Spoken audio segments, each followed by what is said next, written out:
So good afternoon, everyone.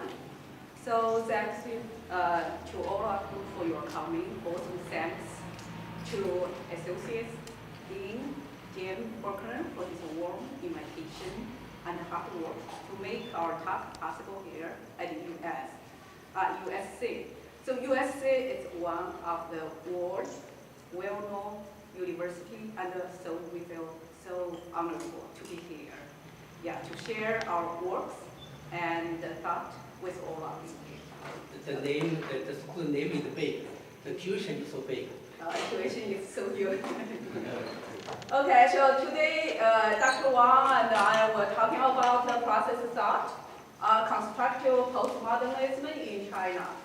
So we will go over all of this topic one by one. But I will go, only the first one, who we are. So then leave this stuff to Dr. Wang. So who we are? So we are located in Claremont, and we have like two organizations. One is China Project.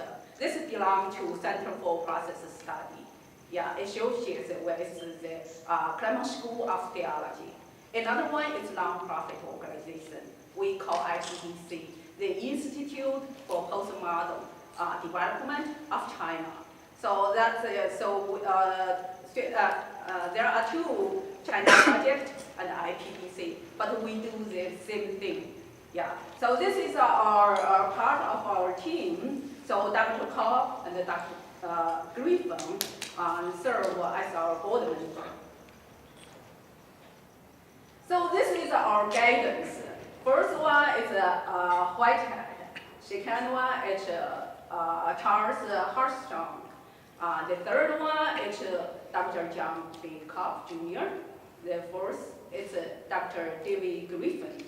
So we feel so lucky. We work with them, especially Dr. Cobb and Dr. Griffin. They are our guidance. So we were professors in China for many years.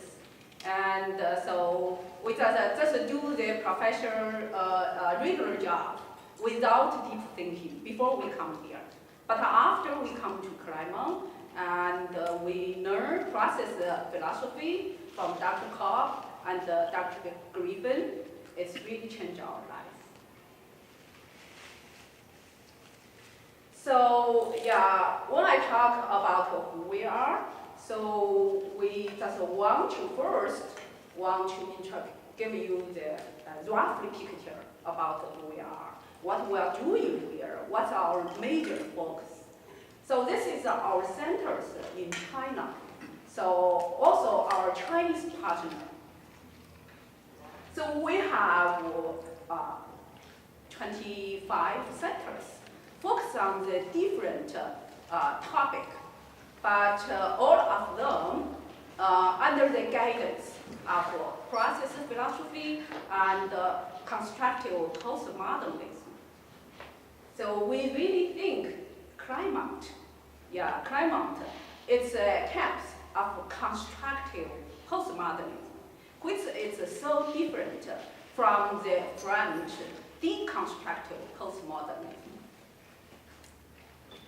So there are some pictures I just want to show. Those are centers opening ceremony in China. So this one, our Zhanjiang Center in Guangdong. Dr. Cobb was there in 2005. So this is a Guangxi Center. So in 2006, established in 2006. This is our HIT, Harbin Institute of Technology. So this center established in 2012. So this is our Xuzhou Center, established in 2012. This is our Nanjing Center, so located in the Southeast University. This is our Guangzhou Center. So they have a different focus, but all of them Yeah. And also we have a summer academy since 2006. So far we already have 8 of them. So this year we are going to have our 9th summer academy, which will take place in Mudanjiang Normal College, Heilongjiang Province. So the first picture, yeah, so it's Guangxi Academy. The second one is Taiyuan. So there is Shanxi Academy, and Shanghai and Harbin Academy, all of them. So every year we have them, and the graduate student, and undergraduate student, and some PhD, and professors, some of the dean, all come to our center to know what is process of philosophy. So we also have our visiting scholar. So far we host 46 Chinese visiting scholars from major Chinese university. Today we have some from Jiangsu Normal University, and HIT, and Harbin Normal University. So this is one of our visiting scholar, He Yong. So now he works in the Department of Religion Bureau, yeah, in China. He's a high position to deal with different religion situation China has. So we also host some government delegation in Claremont. They come, and before that they don't know us. And through some channel, they know us. They say, yeah, we need to go to Claremont. Yeah, so they come to Claremont. This is a pilgrim place, yeah, at Claremont. So they come to Claremont and listen to Dr. Cobb's speech, and they feel so different from what they are learning from major universities in the US. So this is our publication. Yeah.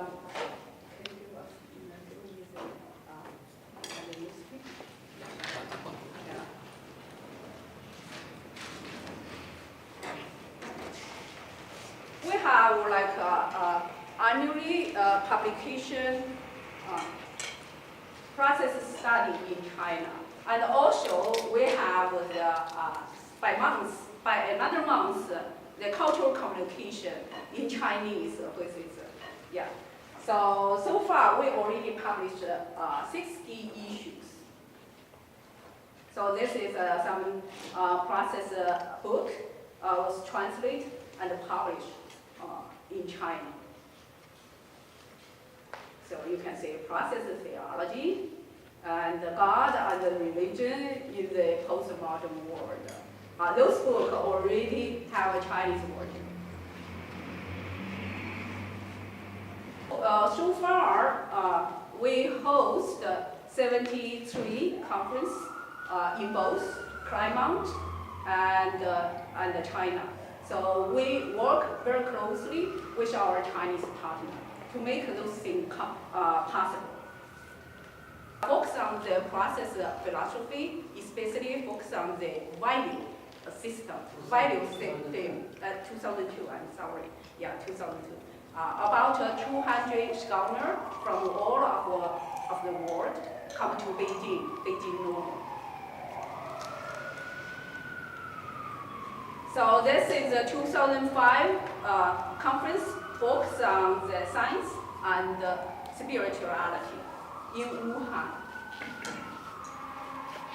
So this is also took place in Beijing, also focused on the science, spirituality, and the value in contemporary China.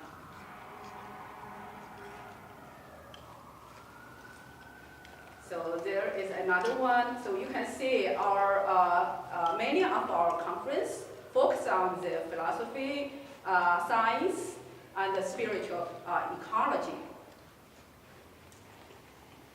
And also, we think the education is very important but Chinese current educational system is failed to respond to the challenge we are facing today. So we host some conference on this topic, discussing about educational reform in China.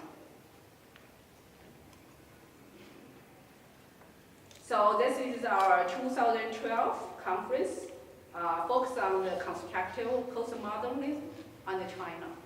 So David Griffin was there. This is our seventh International Ecological Civilization Forum, so in Claremont. So last year, about 200 scholars, 100 from China, mainland China, come to Claremont. Another from local and other countries, such as Germany. Yeah, so because according to Dr. Kopp's ideal, so the current industrialized civilization is going to end very soon. So we need to do something. So we are hoping to establish a new civilization we call ecological civilization. So far we host 7 of them on this subject in Claremont. So we also invite U.S. professors, young scholars to China to deliver a lecture there in various universities there. So this is Dr. David Shoren, lecturer at Beijing Central Party School. So before that, there is no foreigner lecturer there, 中央党校. And after that, it's only few scholars are allowed to lecture there. Probably people maybe don't know the Central Party School, they train the governor and minister.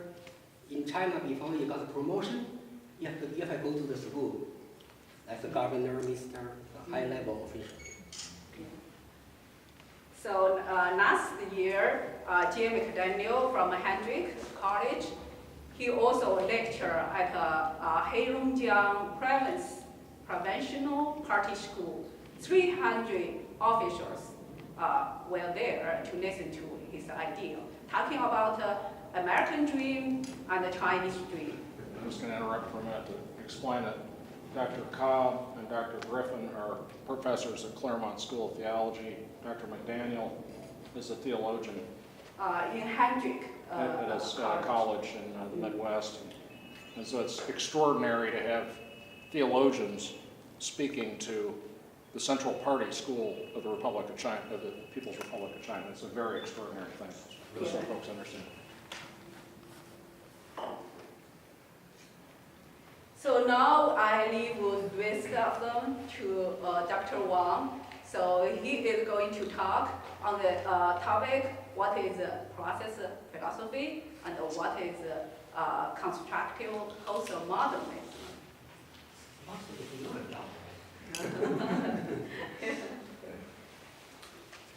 Good afternoon, everyone.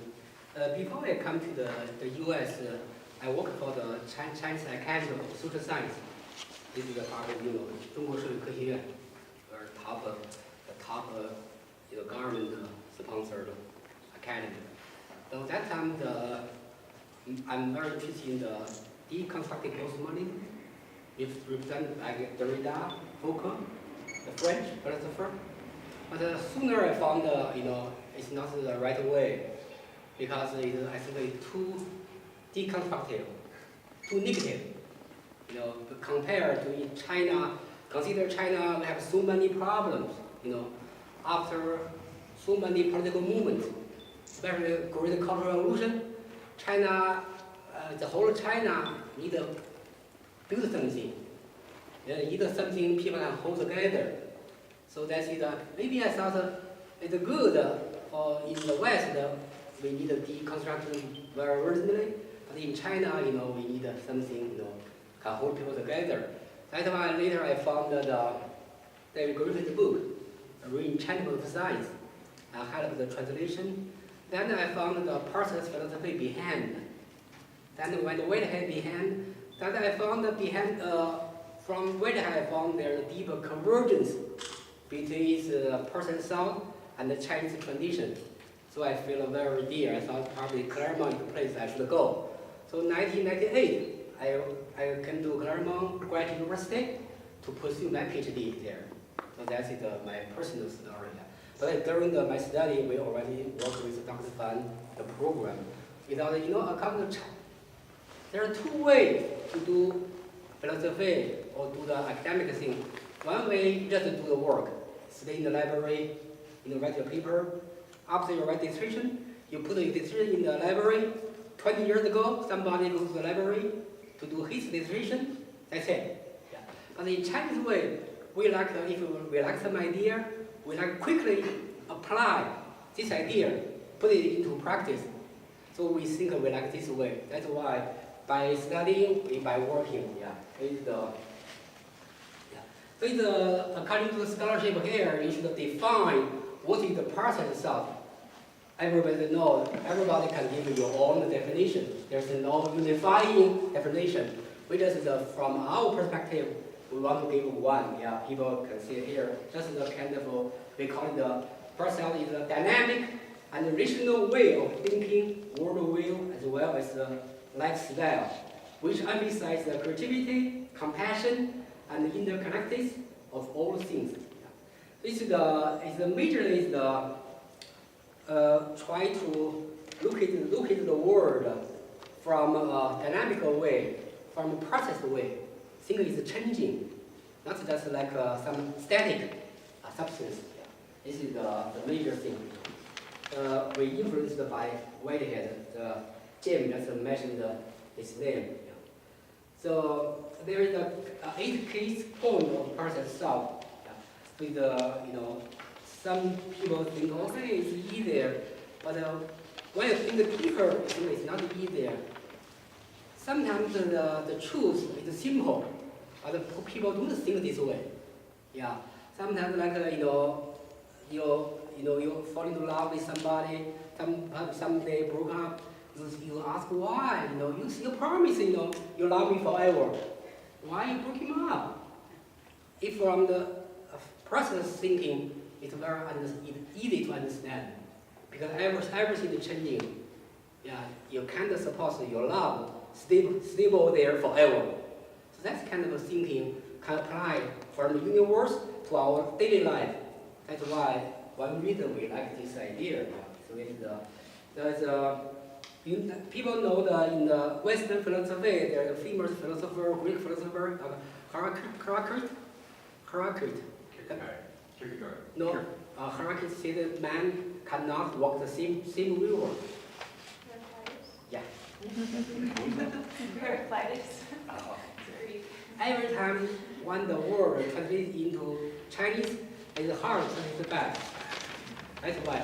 But as soon as they have Chinese name, it's hard to translate back into English. That's why that's a problem.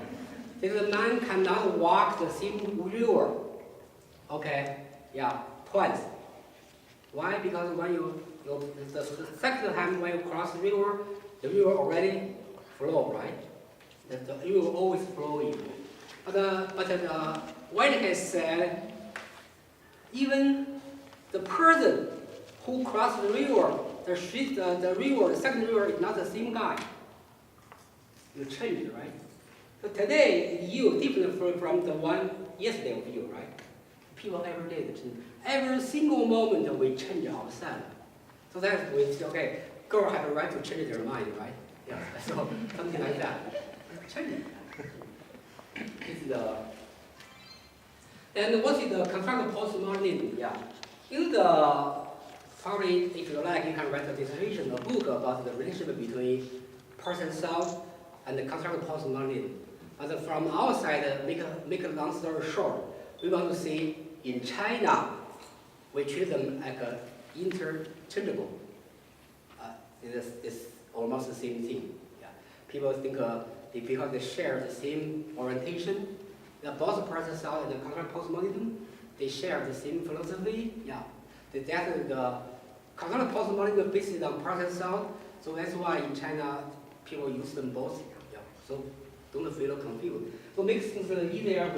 From now on, we call it constructive postmodernism. Yeah. The main point is that especially why China, lots of Chinese people like this phrase, because right now, the whole of China, we like a train, a fast train. We want to go for modernization. Every Chinese people want to become modern. Because in China, we call it modern girl means modern 女郎. Modern means modern. Everybody become modern, fashionable, civilized, yeah. But everybody knows today on the earth, if every Chinese people live American lifestyle or live the Western lifestyle, become modern, you think how many earths do we need? Big car, fancy house. They're very famous in Chinese crosstalker, 说相声, 赵本山. Right now he have 4 jets, helicopter, 有4个这个飞机. Yeah. Private. If everybody live his life, you can see. Yeah. So that's it. But you can't drive people back to tradition. People want to move on, right? People want to go stay in the countryside, work the hard life. Is there any third way between modern and pre-modern, between modern and the tradition? So we thought that there's a way, we call it third way, constructive postmodern way. That's why the Chinese people, they prefer constructive postmodern, which can combine the good side of tradition, the good side of modern, and in the high level, combine, found the new way. So people can live a simple life, at the same time also feel dignity, feel happy. I think, I think the modern time people already realize that the more money couldn't guarantee you have more happy, right? So probably there's some third way there. I think that's why the constructive postmodern way is very welcome in China. There we list several basic ideas, so character, from philosophical level, the religion level, economy, socially, That's the major thing. That's not like some philosophy, like analytical philosophy. You just can stay in the ivory tower, in the library, in the academic world. But this process thought, constructive postmodernism really want to out of the go beyond the academic world, go to the society. So from the philosophy to the society, economy, want to change from whole direction, from whole levels. Economically, want to make go for the community economy, care about the community, and then also not only care about the profit and money, and the socially emphasize the harmony between the members of society, something like that. Like right now in China we have a word called emptying city, emptying village, 空心化, 空心村, because all the young people, all have educated people, all of them go to the city. So in the countryside, we got only the 834199对的，不是？386199。Yeah, 386199对。Only the army called 386199. That means only children, only women, and all aged people there. So that's not a society, right? So that's the process of also emphasize the community and development. And the prediction, Dr. Carver is our guru, a mentor. Protect, in the next future 50 years, China will be the center of process. So like James just mentioned, right now, John always said he is more famous in China than here. So it's true, true. And David Griffin said, some people said 21st century will be China century. David Griffin said, David is my supervisor. He said the 21st century will be the Whiteheadian century. If you look deeper, you will find there is something connection there. Because Whitehead's philosophy have deeper convergence with Chinese tradition. So the probably the same thing. We hope this kind of production will come true. Right? Yeah, the 1905 is the year we should celebrate, because that year the first book by David Griffin called The Reenchantment of Science came out in China. Before that, in China, almost no people know there's another kind of postmodernism. The only postmodernism people know is the French, deconstruction. That's a kind of deconstruction postmodernism. This is that's the book. I think I'm the guy I like to praise myself. I make some contribution to this because first I write a preface, 写了个序言. Second, I gave a Chinese name. The name, even in English, is hard to find in dictionary. Reenchantment. You can look up a Weber dictionary.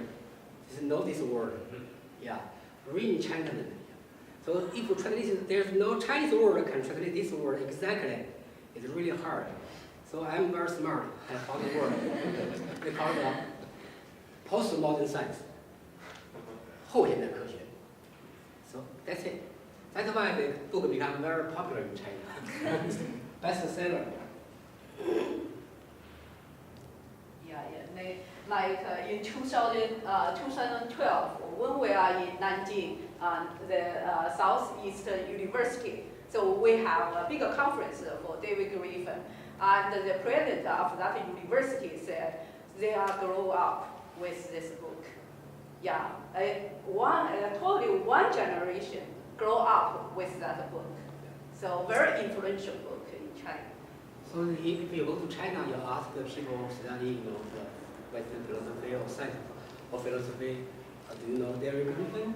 Or people will say yes. This is Professor Yang from Alfred North Whitehead. He has a kind of research. She has a deep research. She found the 10 years the book, the publication. Yeah. So there's more clearly to see. Yeah. I still know to be honest, back to 1930, still there is some already there is some Chinese scholars studying Persian stuff. Because at that time Whitehead taught in Harvard University. There are 3 Chinese students went to Harvard, study with him. Yeah. Then that's why back to 1930, some scholars in China studying Persian, but very few influence. But compared to today, there's a bigger. You can see the difference. Yeah, big difference there. Yeah, even that's the 1 year. You can see 96 article published. Yeah, some of the article you can see the very diverse this kind of topic. So it's 18 years ago. Nobody know what is the process of what is constructive postmodernism. But today, 18 years passed, it quite become a big influential movement in China. So right now, if you go to Google, Baidu to check, you can find hundreds of millions, entries about this word. This is really become something. So one thing make us feel very excited is 1 year, 2 years ago, last year, right? The People Forum Research Center did research which one is the most valuable point of view in the last year, 2012. So this is kind of the Professor Tang's from University's idea was picked to become the number 1 most valuable idea. It said in China right now there are 2 big movements. One is the revival of tradition, another the constructive postmodernism. If these 2 movements can work together, under the leadership of Marxism, China can smoothly go to postmodern world or second enlightenment, can avoid the limitation, the mistake the West made. So this is the, right now, Professor Tang already 90 years old. In China, people respect the people, aged people, you have more wisdom there. Yeah. Last year, he received a award called 1 million, 1 million Chinese money. He is the only one people from humanities field got the award. Yeah. So he's a very top scholar, philosopher in China. Tang Yijie, very famous. Yeah. Fan Zhihe, the dean of School of Humanities at Hillel University, he said the process thought and constructive postmodernism in China can be regarded as the biggest movement after Zhang Yu's pragmatism. Do you know Zhang Yu, right? Yeah, so that's the, I think that's kind of common.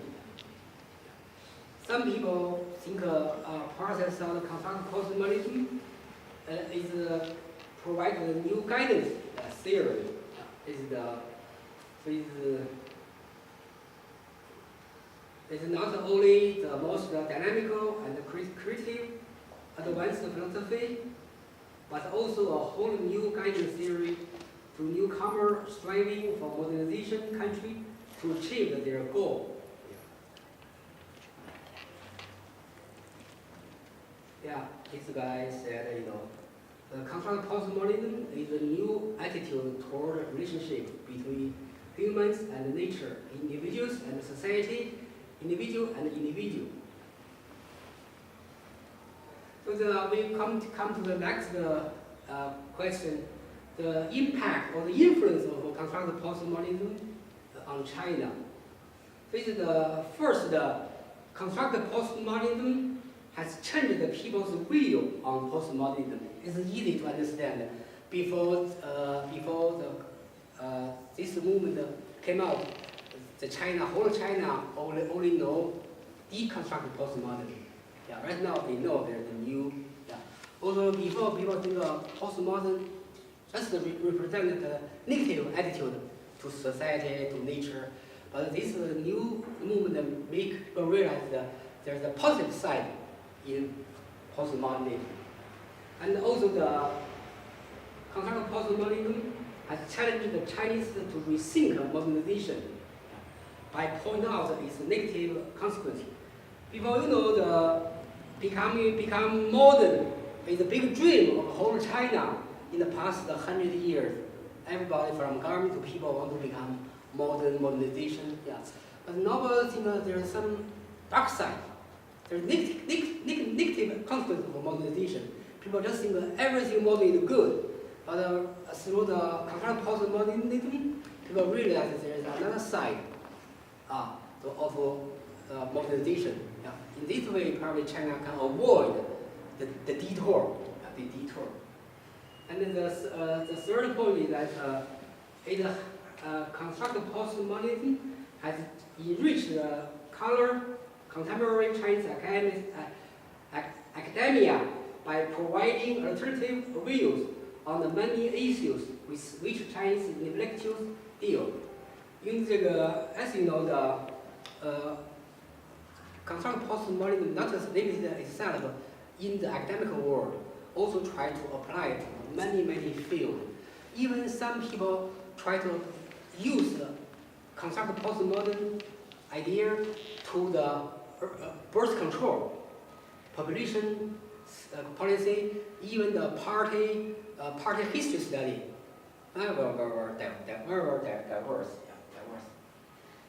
And another one is the constructive postmodernism has promoted education reform in China. That's as Dr. Fan mentioned, in China we have a serious problem with education. That's why recently in the Fudan University, the roommate poisoned another roommate. Yeah, that's a kind of, I think it's a failure of our education. Yeah. People just focus on the knowledge. Yeah, so that's it.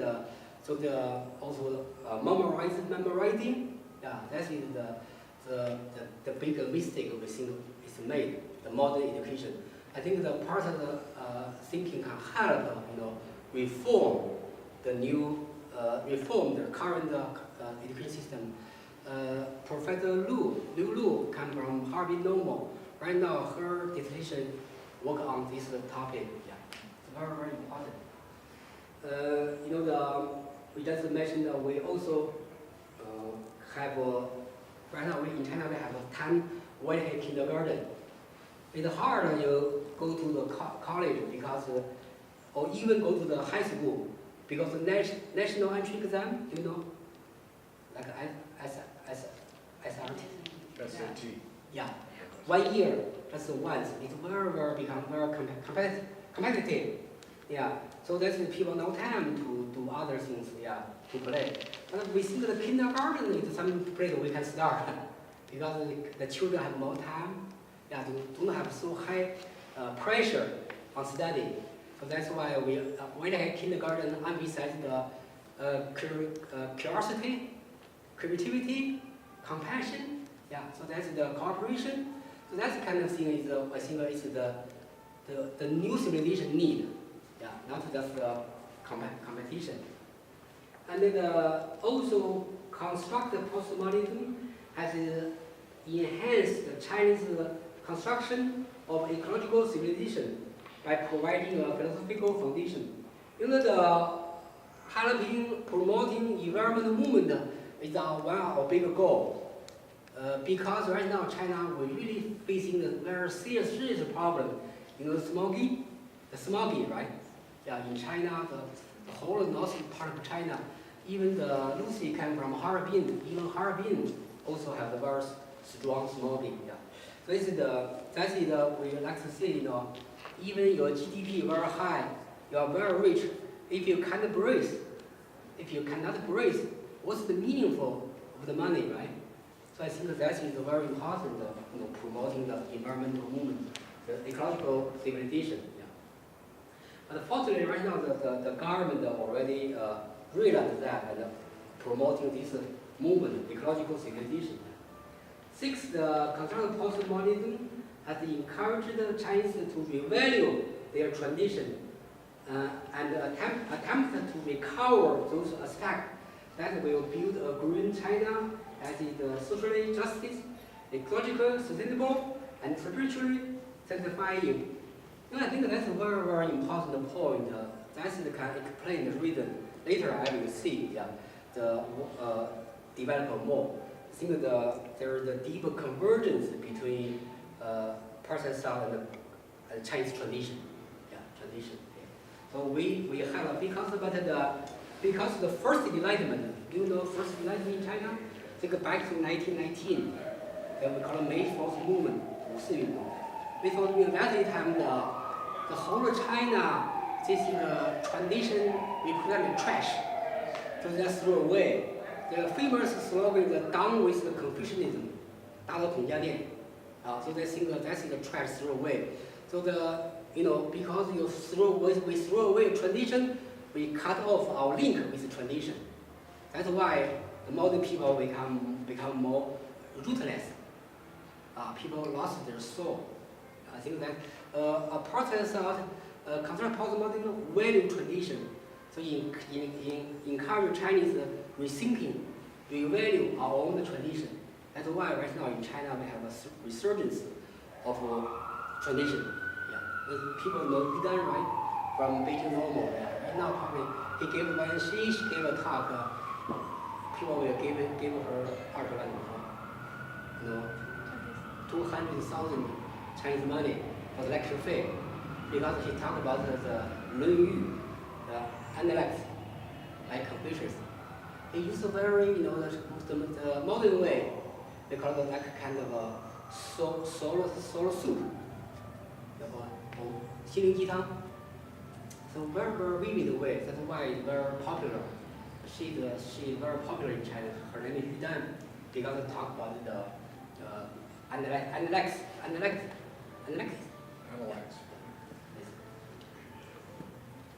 And promoting ecological civilization in China, I think is one of our big achievements.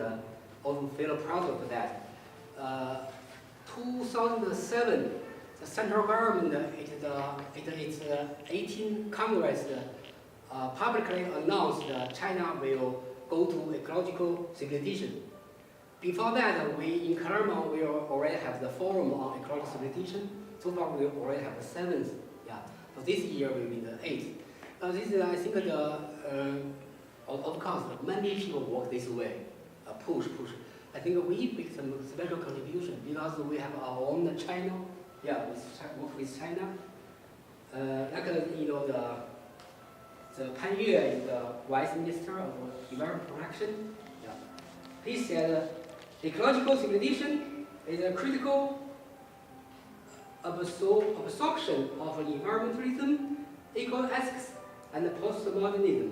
I think when he mentioned postmodernism, it referred to our constructive postmodernism because you never found something in the deconstruction movement talk about the environment issue.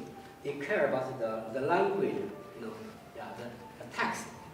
Don't care about the something out in the society, the natural world.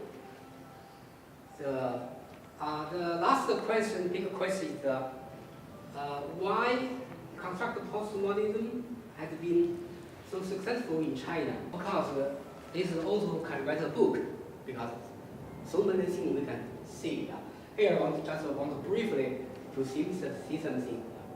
I think the constructive postmodernism meets the need of China for a fresh idea and a new method, a new way to go to the more modernization development. The second is the emphasis on social responsibility and constructive postmodernism resonance with the social concern of Chinese intellectuals. In China, from the very, very long tradition, Chinese intellectuals,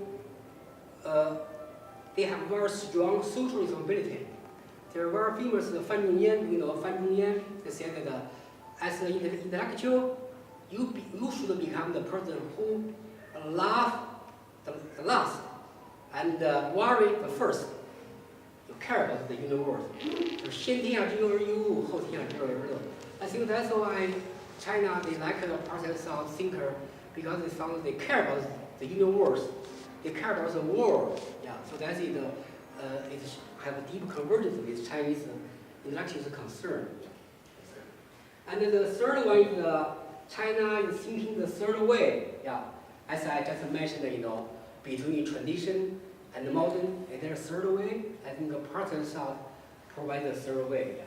So the fourth point is that there are intrinsic affinities between constructive postmodernism and the Chinese tradition, which makes it easier for Chinese to accept constructive postmodernism. Professor Yu from Jiangsu University, he will do the research here about the comparison between constructive postmodernism and the Chinese tradition. Yeah. This is later I will develop this point later. The fifth, constructive postmodernism share many common interests with Marxism, such as the care for the poor, defending justice, and pursuing the common good. I know in the West, a lot of people have very negative image of the Communist Party. Yeah. Yes, they did a lot of bad things. But on the other hand, they also did a lot of good things. I just give you a number. Remember, Chinese Communist Party, they have 8 million members. More than 8 million members. 8千万.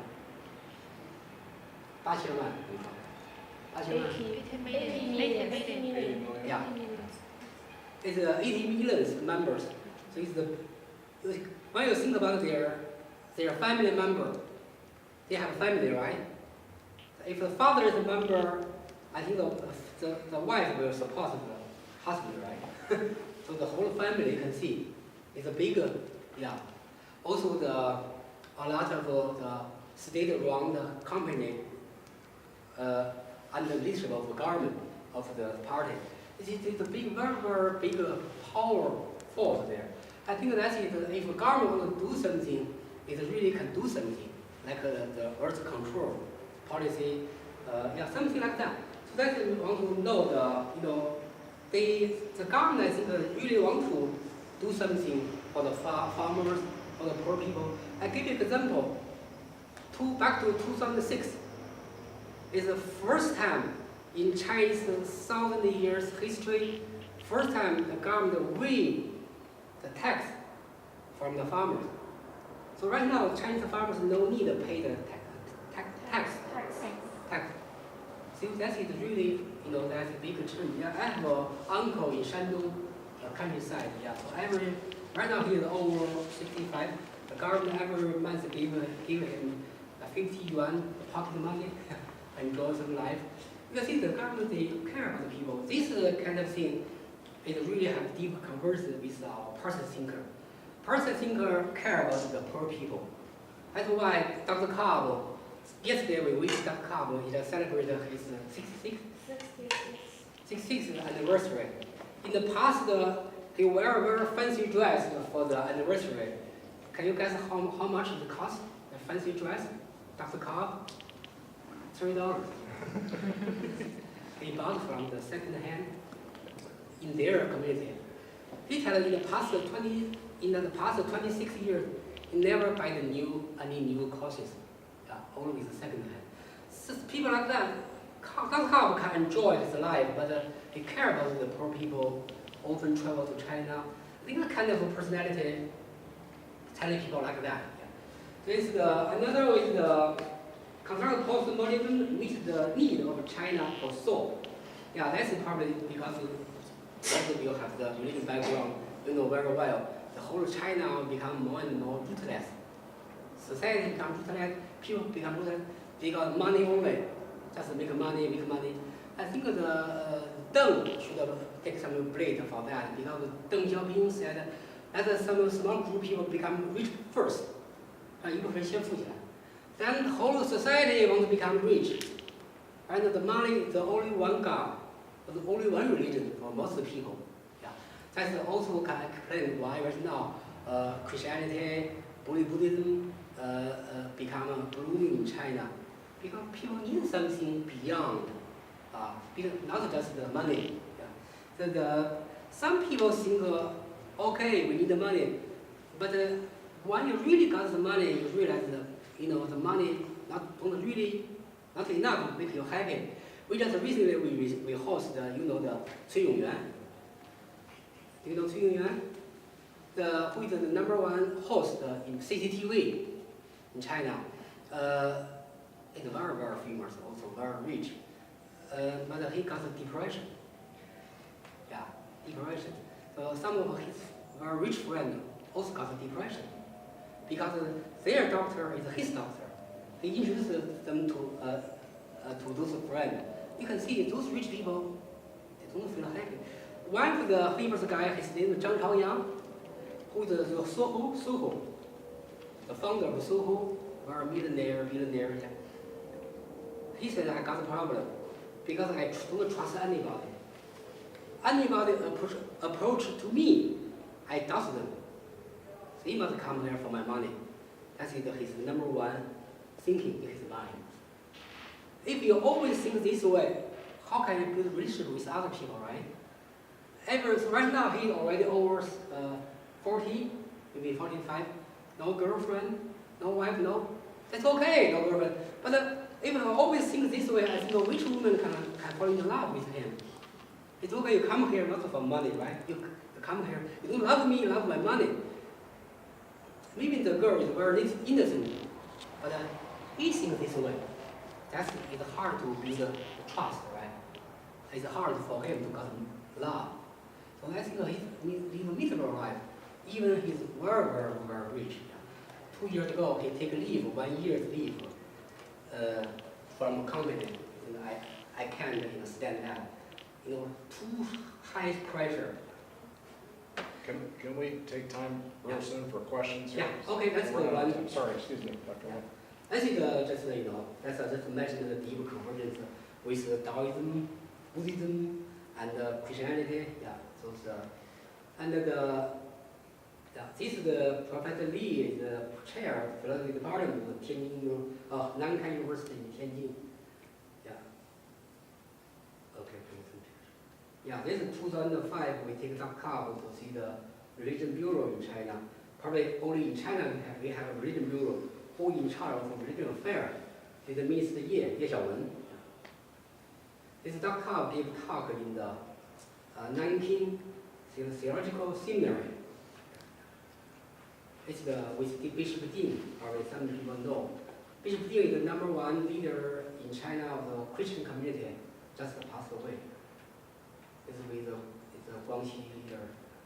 Yeah, we still have some challenger, people think about, from Marxism tradition, they criticize us. Yeah, they think, according to Marxism, we should go pre-modern, modern, postmodern. You can't jump from modern to postmodern, something like that. Yeah. Okay.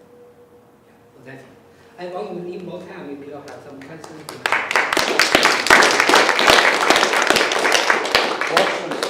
Can you sit up front? We'll just take some time for you to make some questions. Had invited another Annenberg School of Communication PhD student. Her name is Shen, and I've gotten to know her a little bit over her first 2 years. And I was intrigued to find that she was a journalist back in China and was in charge, part of a team that was doing a newspaper or a magazine sponsored by the government about ecological issues. And she's here now at USC studying journalism, like I think you may know Shin. Do you know Shin? Right. She's trying to figure out how to communicate to her peers, her generation, in China about ecological issues. And so I can't wait to go and talk to her and ask her if she's read the book. Is it known as Postmodern Science? Yeah. I have the book. So I can't wait. I bet she was been inspired by you. But I can't wait to go back and ask her. And thank you very much. Yeah. Anytime if we can do something, let us know. Yeah. Let's work together. I would love it. Thank you. Thank you. for your Others, comments, questions? Arvin? There was this fascinating idea of the Whitehedian kindergarten that you had mentioned. Could you tell us a little more about what the classroom looks like in this, how many children would be there? There's a similar classroom somewhere else in the world besides China. Yeah, the everything in China, everything is bigger in the size is big because we have so many people. The big difference is idea. The traditional kindergarten just makes students how many English words, Chinese words you can remember each day, give them a number. Training their memorizing. But our kindergarten will emphasize curiosity, creativity, and compassion, help each other, they play together. Yeah, this is our main focus. Also, we design the environment is more ecological friendly. That's just put them in the classroom. Give them more time to play, to interact with each other. Someday, if you go to China, I will introduce you to see them.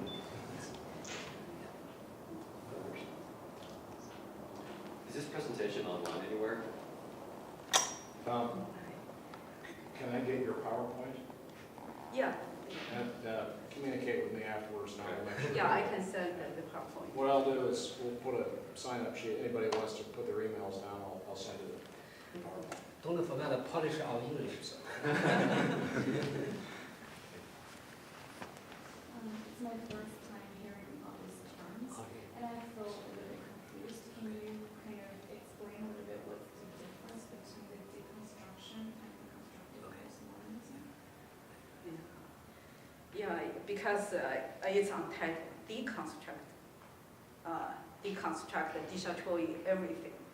Yeah, that is how when in 90s of last century, when deconstructed the French school went to China, so made the government feel so worried about. They thought, oh, this school coming here to destroy us. So there is no center, so no leadership. So government say, no, we need to keep distance from them. Yeah. So yeah, Dr. Wang was studying deconstruct deconstructive postmodernism. First, he wrote a book on Foucault. Yeah. So, but after he come to Claremont, learn process philosophy, and also David Griffin, we treat him as a founder of a constructive postmodernism. So we found there is a difference. Difference is like we want to give people hope. Deconstructionism, there is no hope. This is bad, that is bad, everything is bad. Then leave a big mess behind us. So what are our hope? So, but the process can bring the hope. Yeah. So there is like we need to have a relationship. Yeah. We need to see how big the universe is. What kind of property they have, like relational, organic, wholeness, those kind of ideas.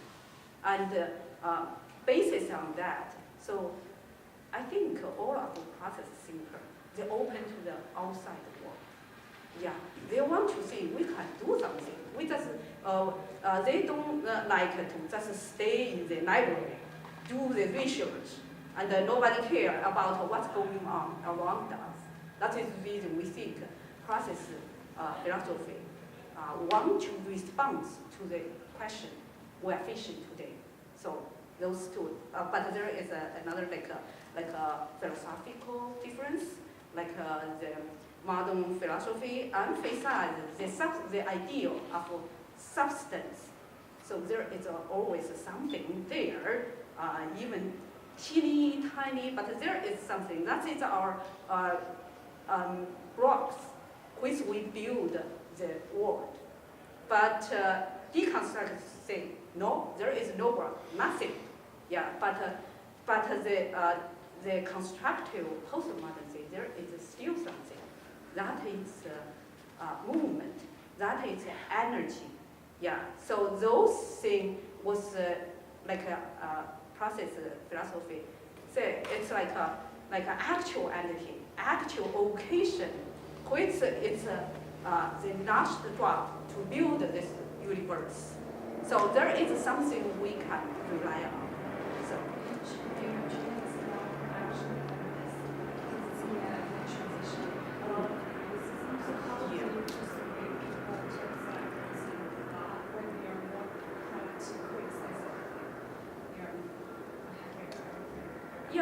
Yeah, we need criticize, like we want to say, this is no good thing. Yeah, we need to change. We need to this thing, but we need to go more.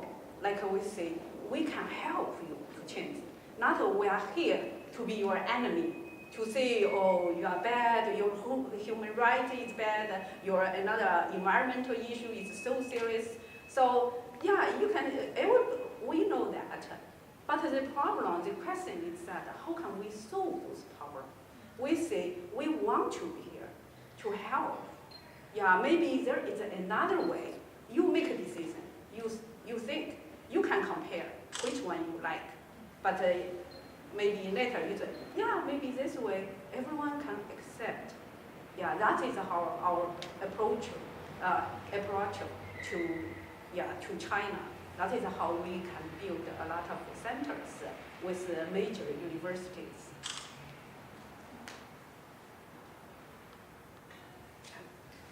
So I've been thinking about the connection between feminism and ecology, and how the way that women have been treated there's a connection between that and how civilization has treated nature.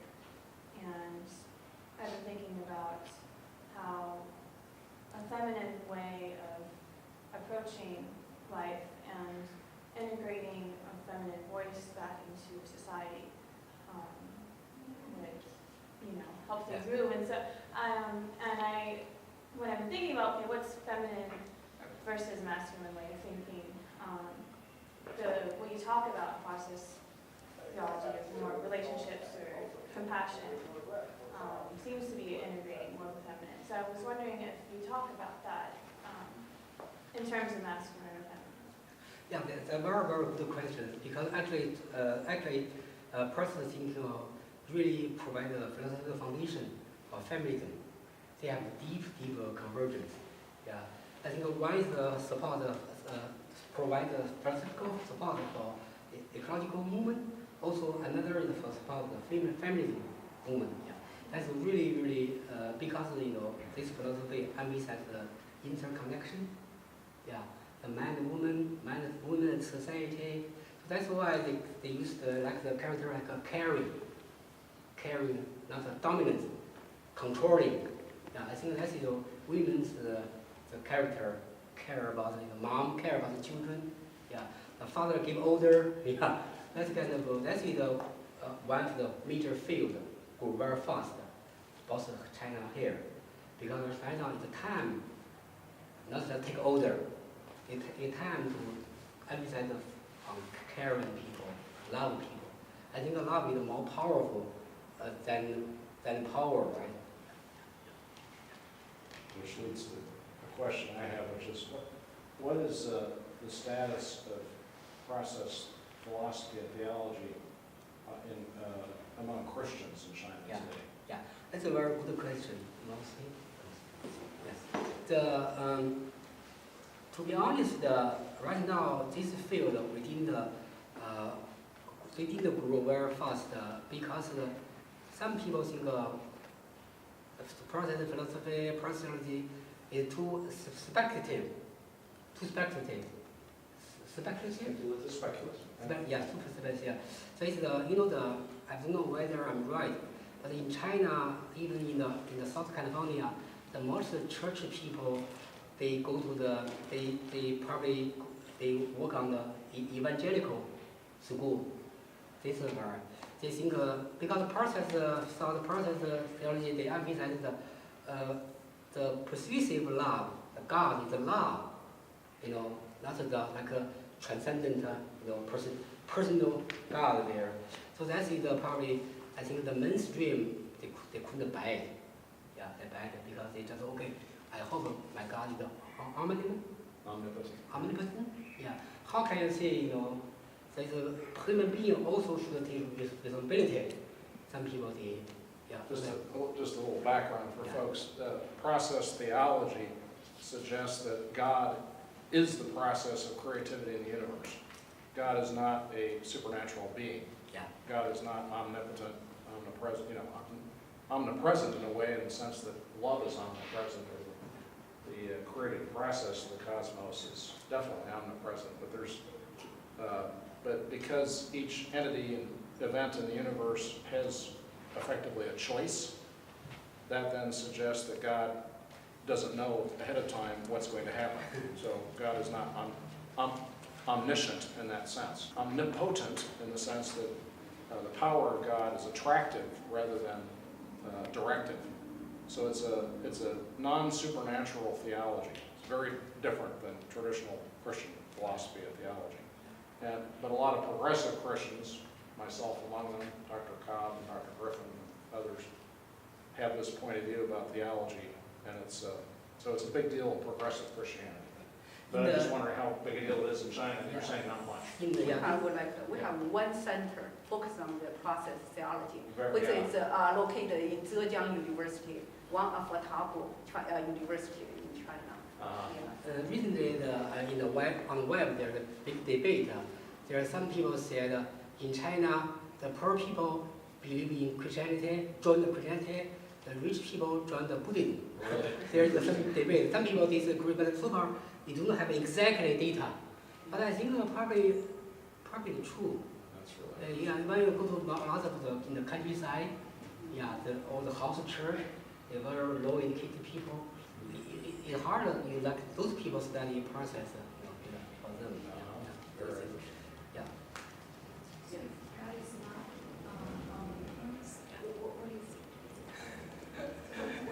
Probably Jim can. Well, the answer I get, God is attractive, is the attraction toward creativity, love. God is the nature of nature that drives toward creativity and love. So God is natural. It's very compatible with Jesus' Sermon on the Mount, but it's very different than traditional Christian theology that believes in a God that's separate from the cosmos, that manipulates it from afar. This is a theological perspective that's very friendly to science. It doesn't contradict science in any way. It's completely compatible with scientific perspectives and, kind of mainstream thinking about those topics. For my friend around me, I have some church friend, also pastor, minister. A lot of people in China, they don't want to go to church or Christianity. They think it's kind of still work on the either or thinking. If you believe in God, you go to heaven. You don't believe, you go to hell. People think it's too bossy. Yeah. People realize this guy is a very bad guy just because he believes in Christianity, he will go to hell. I'm heaven, I'm behaving so well because I don't believe I go to people feel uncomfortable. Yeah. So another, back to your question, I think process theology want to emphasize your own responsibility. In the traditional way, everything you can blame God. Okay, I didn't got a job, it's God's fault. I didn't got a girlfriend, it's God's fault. But if the process way, think, okay, maybe I should take some responsibility. Yeah, the way I treat women maybe is not right. That's why nobody loves me. Yeah, that can make you change yourself, right? That way you always can blame. Kind of make it become lazy, I guess. Yeah. I'm naive. It's related to the ecological civilization, also relates to the earlier question about feminism. Yeah. So there was this book, The Tao of Physics, by a physicist called Meijun Fan, and he has founded something called the Center for Eco-Literacy. Yeah. And one of the members is a very active Indian organic agriculture enthusiast, also a physicist called Vandana Shiva. And she once said that as long as food was in the hands of families and women, it was about nourishment. And when it went to the hands of men and corporations, it's about profit. That's what needs to change. So there's like these eco-literacy folks, there are people working for an ecological civilization outside of this process center. So is there any dialogue between such efforts and process thought centers in China? Yeah. Right now, as I just mentioned, in the past 30 years, the whole China wants to grow. Yeah. But right now, the government changed the policy. They want to slow down.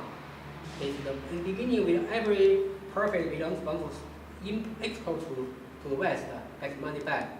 They don't care about the domestic need. Yeah. Right now, they want to meet the domestic need first. Make people feel happy. Like now the Nike, the shoes, maybe it's a cost about $100. For example, $100, the price. Actually, Chinese people only earn $1. 99 the dollar go to called the multinational company. Yeah, even like Apple. Every girl like an Apple. The Chinese profit very little. The big money made by jobs. Sorry, he passed away. Yeah, something like that. Just a story I'll share with you. It's kind of entertaining. There's a piece in the LA Times a couple of years ago. I'm sure you read it. It's very, very funny about how a group of Chinese scholars came to Claremont to meet with the Claremont Process Center leaders, and they came for this meeting, and they were expecting, that because process thought is such a big deal in China, they thought, well, the headquarters of process thought must be a very special and wonderful place, and so they go to Claremont School of Theology, where this process center is located, and what do they find but a bunch of older folks wearing Birkenstocks and secondhand clothes and a dusty basement full of a bunch of very happy theologians in a dusty basement in Claremont. And then they would take them out to their houses, which are more or less communes, because they were all very serious folks about ecology and living close to the land. So they'd have stir-fry food at these communal houses in the hills above Claremont. It was not what the Chinese scholars were expecting. They were expecting banquets, and fancy center with shiny equipment, and it's a funny story. But I think it illustrates how the world is changing and how this movement is affecting Americans now. The Chinese manifestation of it, how that is inspiring Americans and Westerners to think differently about modernism, about development, about how we do life in this country. So it's a wonderful story, and thank you both so much for coming here to share it. And stick around and just get to know. Let's just hang out and be informal at this point. And thank you all for coming. Please put your email on that sheet, and I will send you the PowerPoint so you can pass this on.